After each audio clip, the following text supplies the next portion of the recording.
Ito mga idol, may nadaanan tayo dito. Parang may naaninag tayong tao. Ayun o. May tao nga. Tao mga idol. Dito sa ano. Dito sa ilog.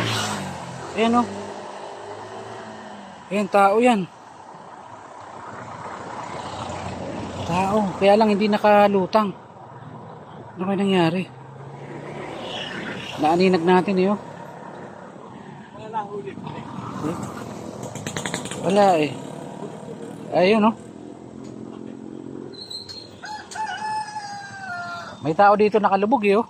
Ay gumalaw, gumalaw. Ay namamana pala si kuya. May nadali na kuya. Meron? Namamana pala si kuya. Kasi nasa gilid lang kasi ng kalsada oh. Naaninag natin oh. Eh lumubog na naman siya. Kala ko deads.